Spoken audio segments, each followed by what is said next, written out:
everybody. I'm Rob Designopotamus Irving. Welcome to Designopotamus's Hangar.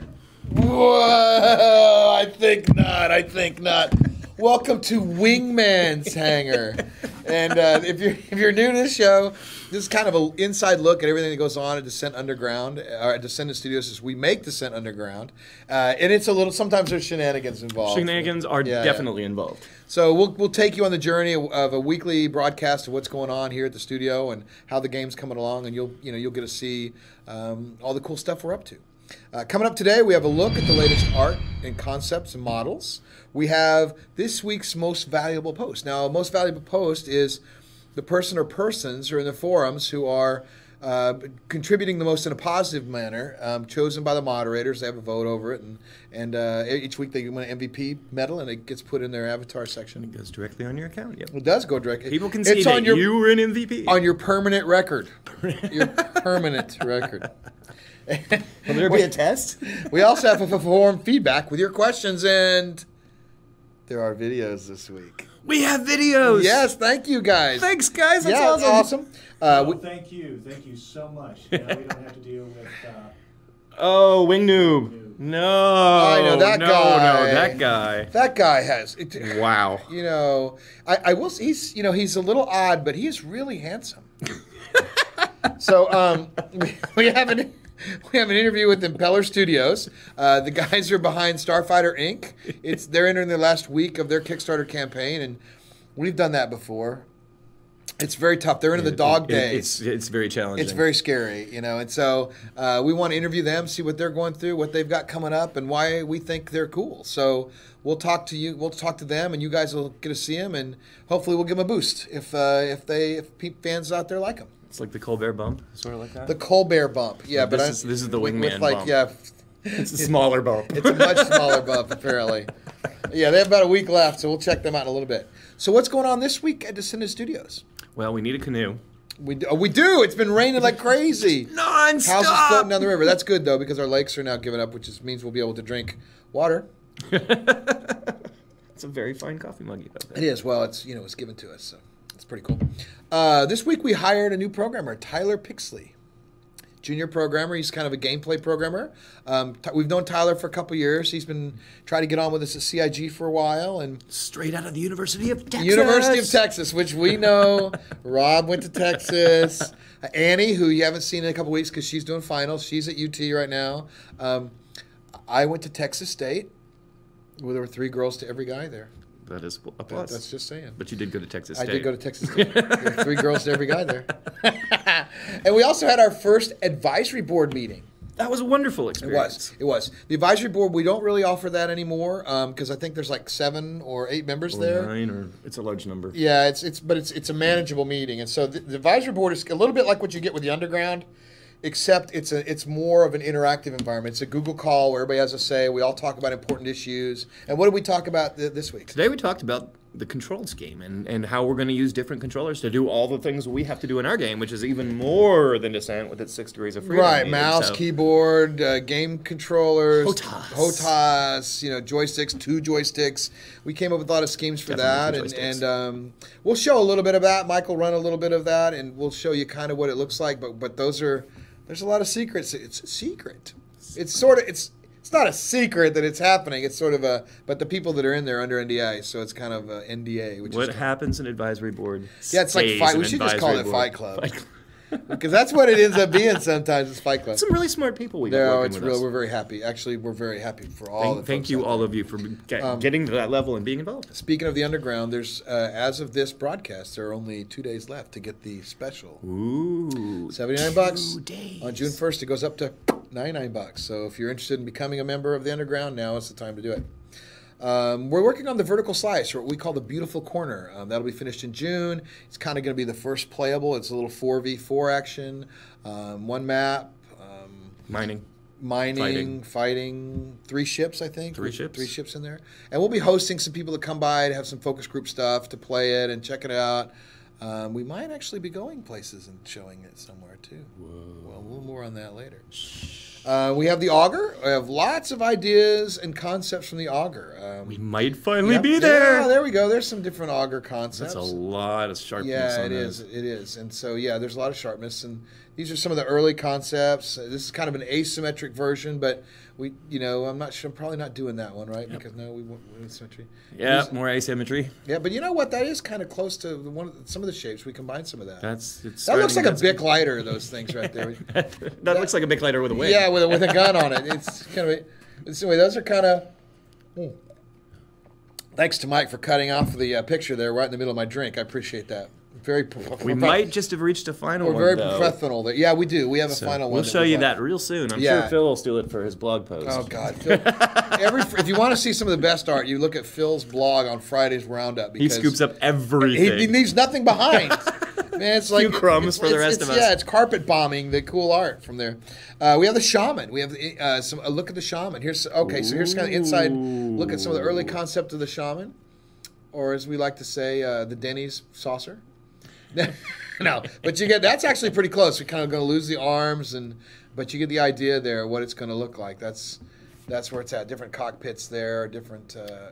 Pretty cool. Yeah, it is pretty cool. Now, what's the Shaman do, Rob? Tell them about the Shaman. It's a frisbee. Look, it's a mean-looking variant. That's the mean Shaman. That's the mean-looking variant. The Shaman is our. Well, you could call it the cleric if you wanted to speak in typical roles. It's your fix-it-up ship. It helps keep the other ships in the family in the battle in the family. Mechanic. The mechanic. Yep, it's a mechanic. And should we show them the Warlock? Should we show them some early stuff on the Warlock? Do you want to show them the Warlock? Yeah, let's. Okay. Let's leave nothing for Phil. Why not? Let's leave nothing for Phil. No art for Phil. Yeah, here's Akaji's working on this right now. Some of the early silhouettes for the Warlock. Very interesting silhouettes there. Yeah, we liked a few of those. There he goes. A lot of different languages there. Yep, exactly. So kind of starting to get a little lighting on there, a little shading. Shiny. Yep, shiny. Yeah, I like those. So those are kind of cool. That's kind of what's going on this week as far as some of the art goes. Oh, it looks like we have the drone Bay HUD somewhere, Michael. What? I have not seen this, so let's see what we got. Well, I mean, I've seen it, but I haven't seen what he's going to show. So, yeah. I have not seen that actually. That's new. That's on Trillo, and I have not seen that. That is new to me. Yeah, that is nice. That's beautiful. Yeah, so what we're doing here is we have Smitty up there knocking out some menus for us, both in the drone, in the bay itself, and also the HUD. The HUD, right? And then we'll have some menu for in the game too, for choosing game types and ships and stuff like that, or have some menu systems. So that's pretty cool. That's the right. Remember the last one we had, the ship was too far forward. That was that scale was correct. It had a small accident. Right. Hey, look what's next on the list, Rob. What's that say? Floaties. Floaties. No such thing as floaties. Floaties. Lots of design passes on the floaties. So I'm not sure. There we go. Power-ups. We got power-ups. Yeah, we got some of the floaties. That's some keys. We have some keys. Some other keys. These are different versions of the keys. I think we might have settled on something near number 2. I think we did number 2, somewhere around number 2. We kind of like that concept. And afterburner fuel concepts. Afterburner fuel concepts. I like those, man. These are good. More of them. These are progressively upgrading, new versions each time. So here's kind of the latest pass. Yeah. Ooh, wow. Yeah, I love it. Nice and nean green. I've got to love the neon green. I think Mark Skelton would like the last one there. But we're not going to go that direction. Cloaking? No, is it cloaking? It is cloaking. Cloaking, yep. I love those. I love seeing the internal things of the ship. This is the idea of as the cloak is consumed, the sphere progressively disappears. Right. So there you go. That's kind of on the HUD where you'd see it kind of disappearing over time and you'd be uncloaked. Uncloaked. Ooh, energy. Energy boosts. Yep, energy boosts. That's round 2, and then here's 3. This is what it's kind of looking like right now. Working with the 3 balls orbiting thing. Yeah, I think that's a pretty cool thing. You want something in the levels are going to be really like the original Descent levels were very plain and bland, at least the walls and stuff, which made the ships stand out. Right. It made it easy to find things or ships or power ups and stuff. Ours are going to be much more detailed. There are going to be much more things to see on the walls and stuff. So one way you get around that is by animating some of the power ups so that they stand out. Because if it's a static power up and it's close to the wall, you're going to lose it. But if you animate it, it kind of sees motion and movement, and it attracts your eye and then attracts your vision. It distracts you from me shooting you. Right. We got some more stuff to show you. Let's take a look. Here's more. Yeah. Boom. Whoa. Invulnerability. Yeah. That's lots kind of a first lots pass. of different variants. Yeah, on the that. first one's kind of close to what the original was. That's very much close to the original. Yeah, and you go along. But we want to, we're gonna put some of this up there, put them in the forums, probably be in the underground first for people to. They've seen a lot of this stuff already. They have. So, that's another thing. You're in the underground. You get to look at these things before anybody else. Now, we've seen this first pass on the shield orbs, and here's a new one. Here's kind of a new look. Yeah, I remember we gave them the feedback about wanting to merge the 2 or 3 of them. And you got the fork in the second one there. That's pretty cool. Right, and then here's kind of a lineup of some possible ones. Yeah, there we go. Note looking at the black and white one helps us look at the silhouettes, and are they still visible and recognizable even without very color? Distinctive, yes, and that's an important thing to keep in mind when you're doing retro games. Exactly. So there you go. You can kind of see. Now, hopefully, we'll eventually get away from seeing these things on a sheet of paper and seeing them in the game. That's what we're aiming for, and that's those kind of things we'll have in the June version, and then obviously the one we're going to be releasing in August this year. And now here's Keith McCormick with this week's Most Valuable Post.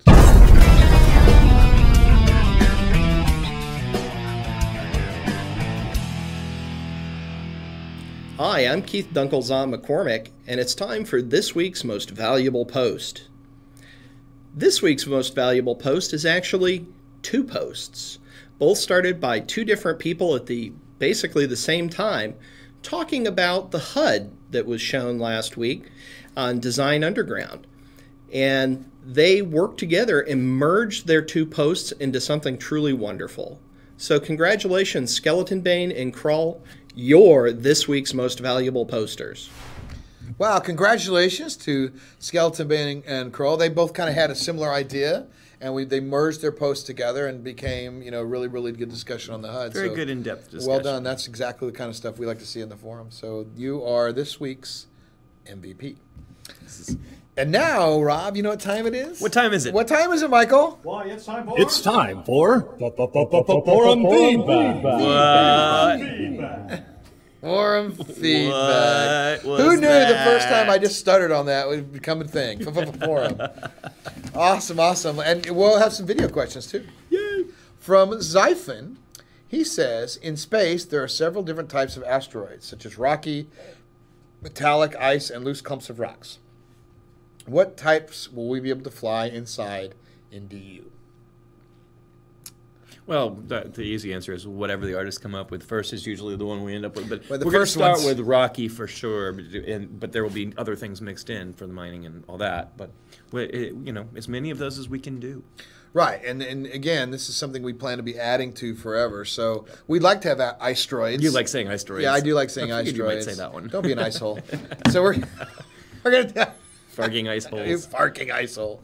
So we're gonna be doing stuff like that, and not the ice hole thing, but we'll be doing lots and lots of different versions. But I think initially we'll start out with rocky with areas inside of it that are going to be unique, and then we'll probably have asteroids that are totally unique. So it's going to be a journey. It's going to be fun. Who knows how many maps we'll end up with? As many as we can make, and then we'll probably release the map editor to you guys and let you guys play around with it too. Ooh. From Shogun. He's pretty regular. Will there be competing AI drones that are also after the same things as we are and not necessarily hunting us? That's kind of a good question. That's a game type almost. That almost sounds, yeah. I mean, certainly for single player, there will be enemy drones. And yeah, in some cases, they might be just going about their business, doing their jobs. Right. But, if you start messing with them, here come the typhoons. Yeah, here come the... Yeah, exactly. So probably not in multiplayer right away at first. Not right away, but if we have the AI and it works well for multiplayer mode, then yeah, I mean that could be a that's one. Maybe those things. Some suggestion. We got a bang going on around here. Somebody's banging. Our neighbors are moving. Yeah, maybe they're not happy with our noise. They think we're loud, so they move to a different floor. We can't blame them for that. Let's take a look from Zero. He says, "Will there be a rear view mirror like in D2 and D3, or like in Descent 1, where you had to sacrifice your front view to see your rear view?"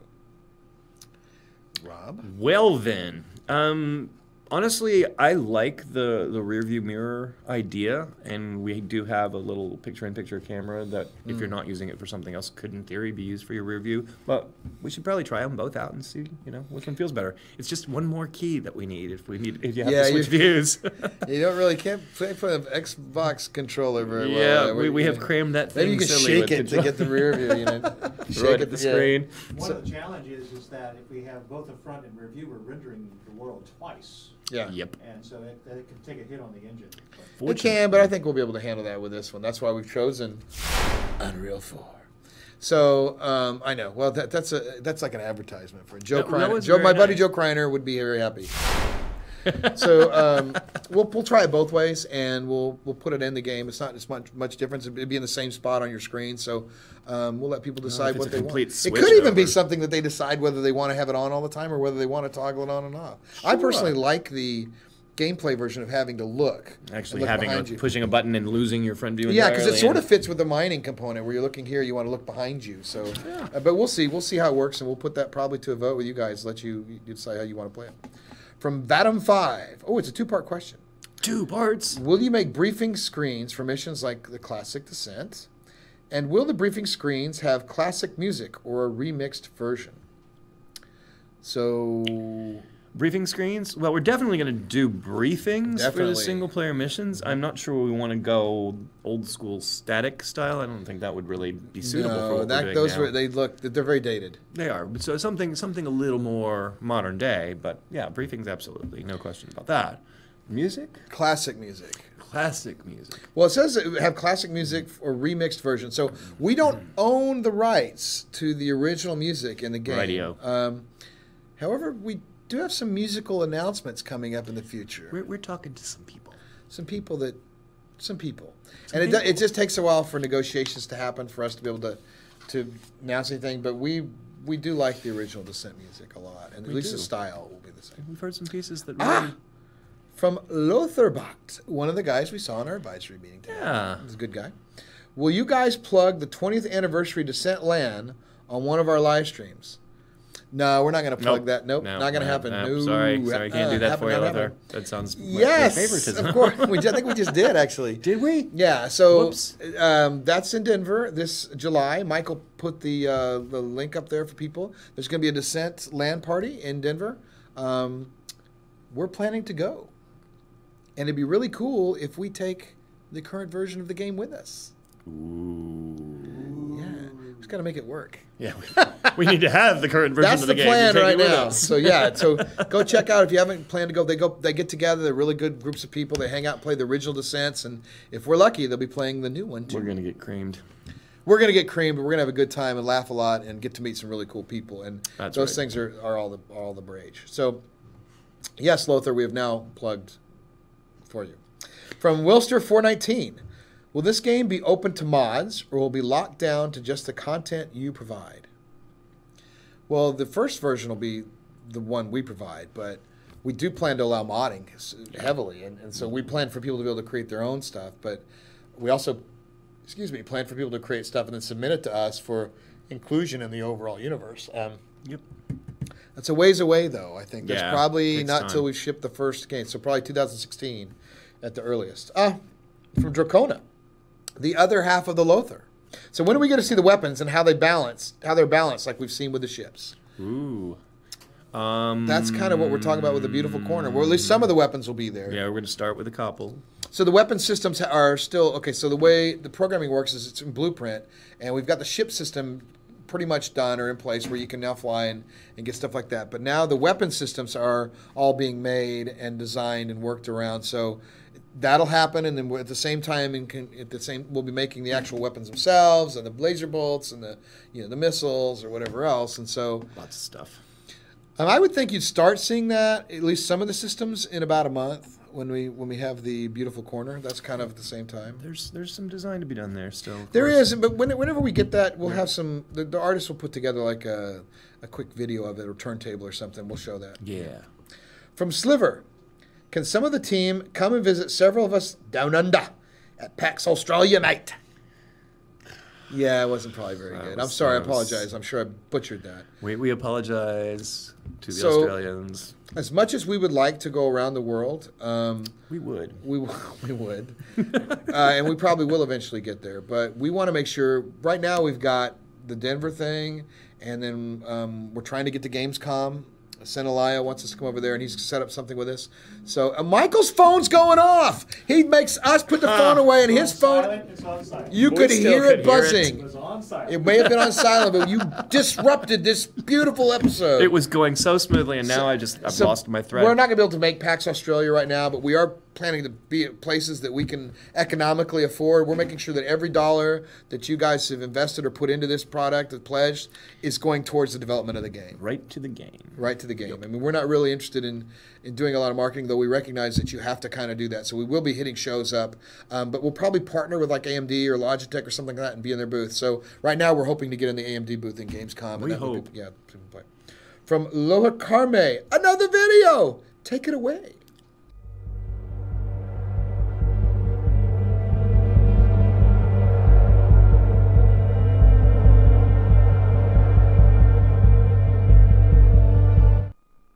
He did that ship too. I know. He's actually got it textured. It looks pretty cool. Cool. I know he's hoping to get some of those things in the deal, and that's pretty cool. So that's exactly what will happen to the drone bay. You can change out your parts. You can change out your color scheme. You can change out your decals. Decals, your weapons, your No, not weapons. Well, some of them you'll be maybe your missiles. I guess. Yeah. well, possibly. or what about your gadgets and stuff like Yeah, that? that's a possibility. Yeah, you'll be able to change some of the stuff out there. So yeah, a lot of the weapons are mostly found on the maps. Yeah, so that's the important thing on those. So cool video though, and we like the Very ship. nice. Yeah. So look, watch. work. Look, he's started doing that. That's pretty cool. He's one of the cooler the modelers on the forum. So that's cool. From Mr. Pepsi 00, can I map some controls to my keypad on my keyboard and others to my joystick? Sure. Yep. In fact, that's how I play it, is with the keyboard and joystick.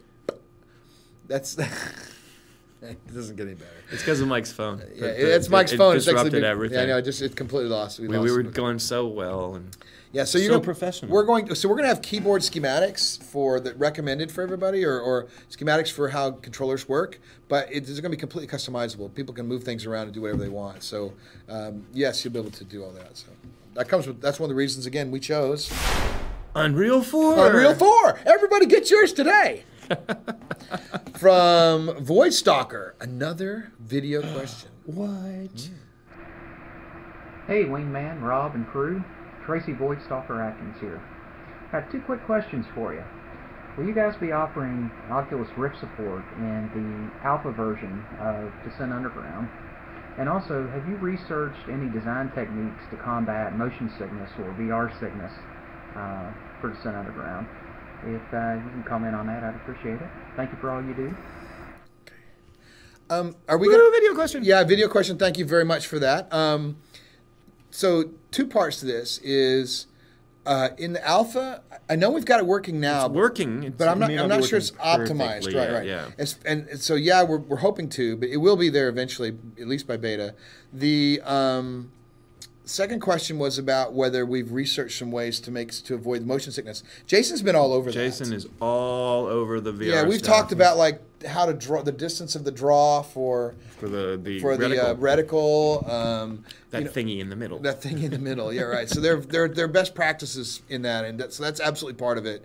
And we're trying to balance what's good for the 95% of the people that don't have it, and for the 5% that do, making it fun for both, but not giving too much of an advantage to people that have the Oculus Rift. So yes is the answer to that, and maybe for the alpha, but for sure for the beta, which is only a few months apart anyways. Yeah. From Krull, our MVP, one of our MVPs. Will there be traps you can lay down to protect an area? And what type? What type? Will there be traps? Traps, yes. They're countermeasures, I guess, is the term that we've been using for the rear-firing weaponry, I guess. We've talked about, of course, the proximity mines. And the smart mines. Smart mines. Laser grid. Laser grid. Super cool. Super cool. And that's the one we're working on for the first Beautiful Corner. Yes, we are, because it's going to look really It pretty. does look cool, yeah. We like pretties. So yeah, I mean, if you remember the original Descent, you try to get people on your tail, and you'd fire a smite missile into the wall, and plasma would track back. So we want ways to where. Now, I think Descent 3 had the what they call that, where the quick flip.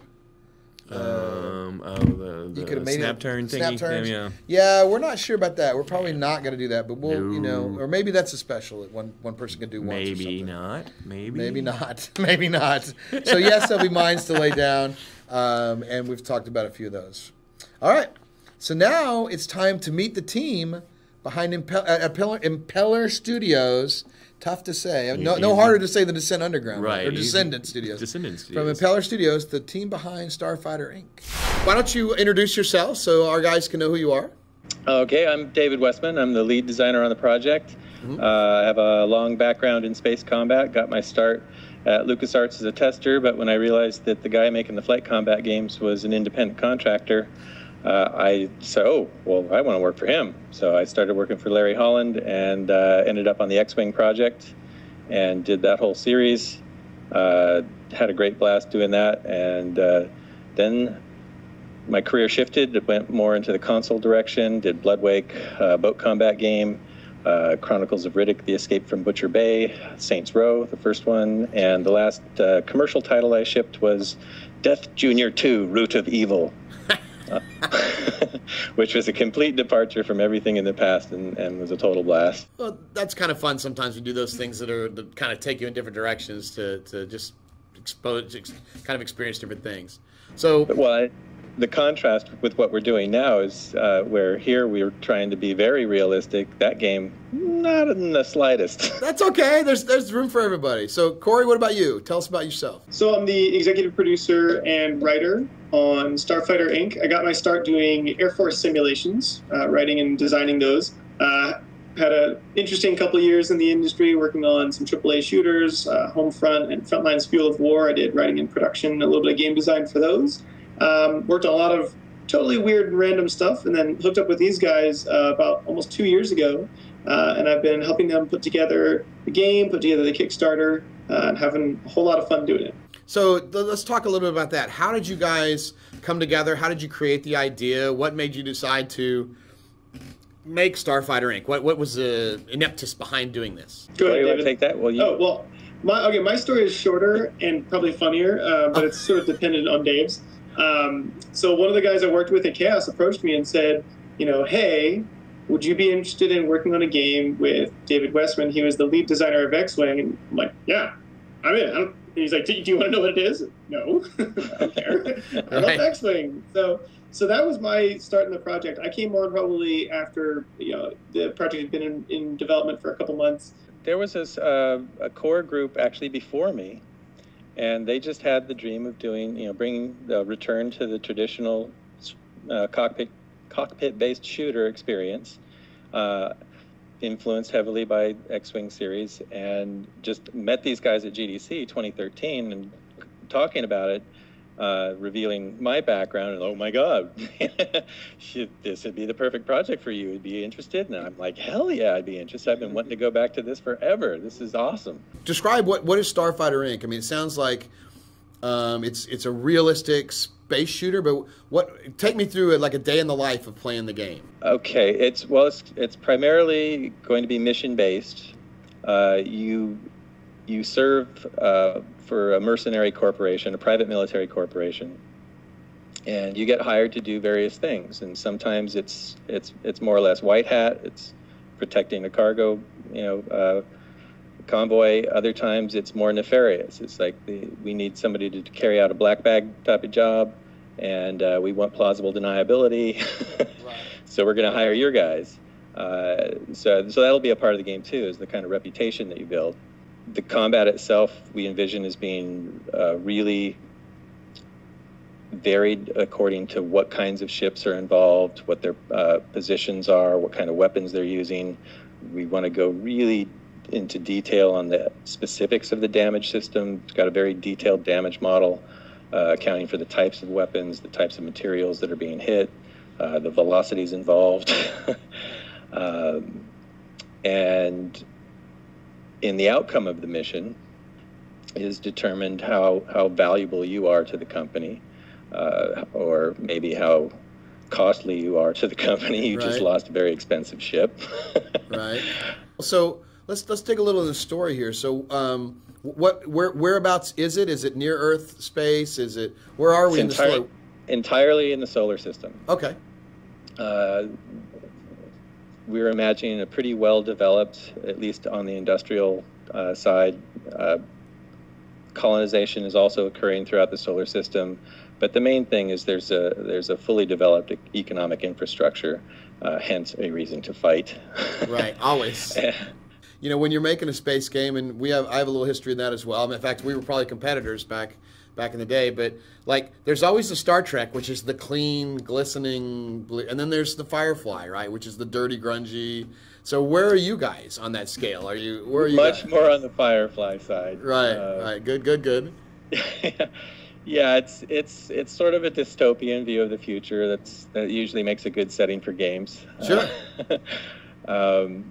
But yeah, at the same time, we are paying attention to a lot of the research on what would you be mining if you were out in the Saturnian system, and helium-3. Okay, great. Yeah. So we'll set up, the processing for that. What kind of manufacturing happens in zero gravity, and where are they getting the materials? How is it getting put into orbit? What's the cheapest way to do that? We don't attach a rocket to everything. We can use sails. We can, there's all kinds of really cool stuff that is on the drawing board, and so we're going to take it off the drawing board and put it in the game. That's really cool. I think one of the cool things about the story is it's from the player perspective. So Dave touched really nicely on the sort of broader lore and backstory, but the player story is not really one of good versus evil or sort of big sort of fantasy notions like that. It's much more about your path through this world, the person next to you you're fighting for, the corporation that you have an allegiance to, your reputation, and so it's a much more realistic story that we think pairs really nicely with our pretty realistic setting. So now, I heard is it single player? Is it multiplayer? Is it PvE, PvP? What's primarily is the? It is primarily multiplayer PvP. Okay. Yeah, we have big stretch goals, just to take it from a primarily multiplayer game to a including a single player or cooperative component.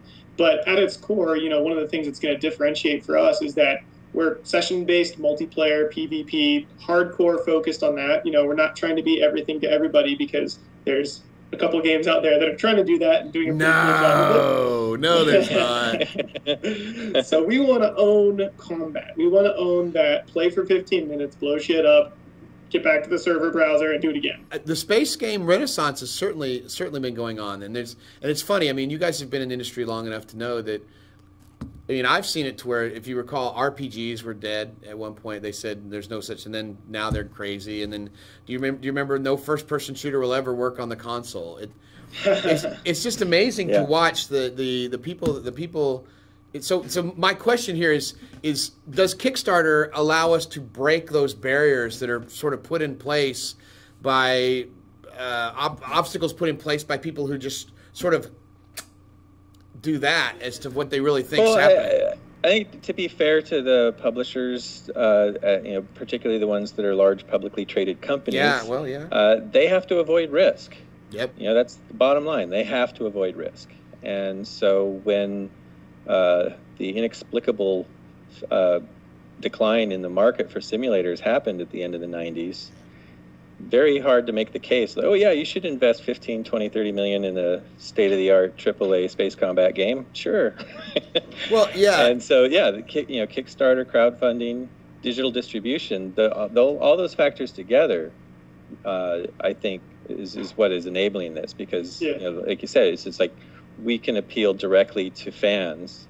And if there's enough of them, then we can build our game. Right, pockets of fans. You used to go into CompUSA or wherever and see like PC games all over the place, and now with digital, you sort of, they go, well, it's now console. It's not really. You just have to find those pockets of people, and that. So now you guys have taken to Kickstarter. How many days do you have left on your Kickstarter now?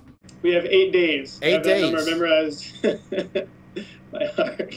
Cool. Now, do you have some cool stuff coming up to to show people? What's going on? What do you got planned for the last week of this thing? Well, basically, I mean, we're working on everything, right? We're working on gameplay. We're working on some cool assets. Working on some story stuff. We're working on some interviews. And we have a pretty high bar for what we release. A little bit like Valve in that regard, minus the billions of dollars from Steam.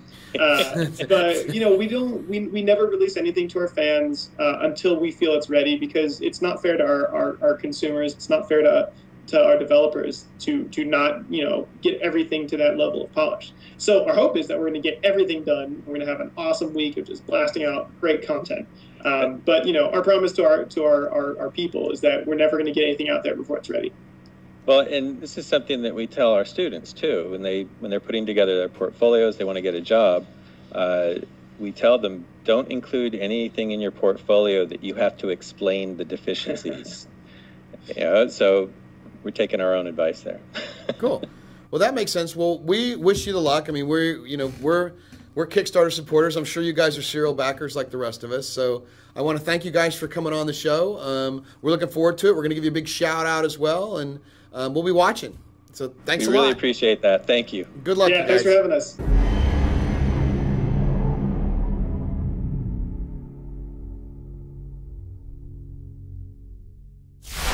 Good luck, guys. Yeah, that's really cool. I mean, we hope that they make it. If you guys like what you saw, or you think you might be a supporter of them, go check it out, and it wouldn't hurt to pledge if you feel like it. So it's always good to have more space games and quality, good development behind them. And so, indie developers are awesome. Indie developers rock. They're really good. And not all the people that do the Kickstarter campaigns have spent a lot of money to get there. Some of us bootstrap things, as we are well too familiar. Very, very familiar. So coming up this week at Descendent Studios, we are building our own machines. Yep. We ordered a bunch of stuff from Newegg to put together our machines because, frankly, they're about 50% off if you do it yourself. So we're doing that. Again, we're fostering, making sure that we're shepherding the money correctly.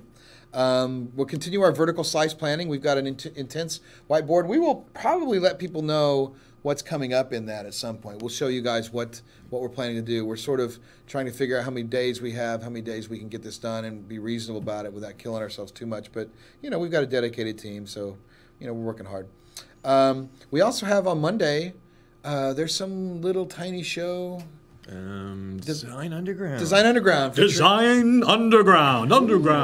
Wow. With Eric Peterson hosting. Wait a minute. No? I think that features Rob Design Eponymous Irving. Does it? Does that guy gets around? That guy's in every show, He's in man. all the shows. He's incredible. He's incredible. Must be tired. I don't think so. That guy's amazing. He's got unlimited energy.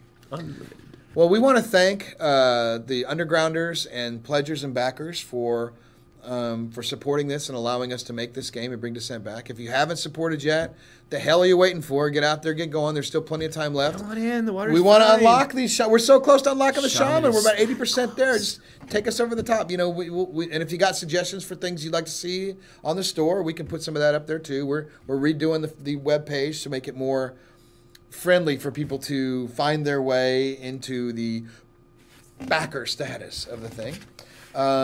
Sunday, again, is the last sale for the Underground. You can't, after Sunday, it'll go up in price by $20 for the year.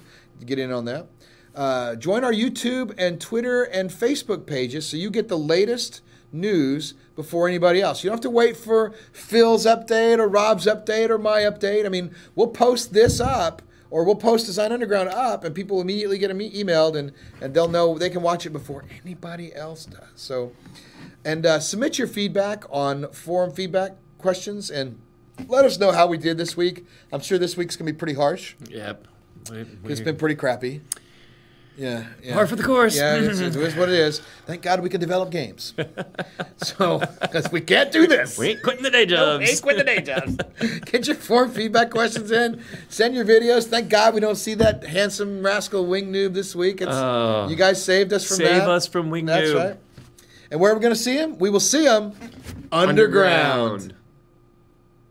Cut. 6 degrees of awesome. 6 degrees of awesome. I'm keeping that.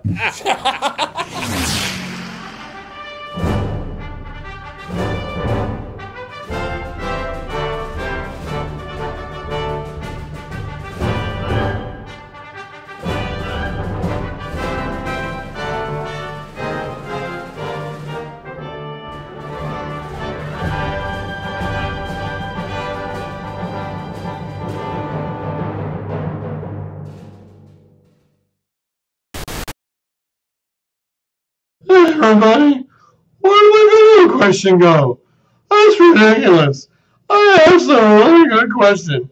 This is bullshit. I will not be ignored. I'll tell you everything. I'm not going to ever stand for this kind of abuse. And this, hey, where'd the video go? Oh, man.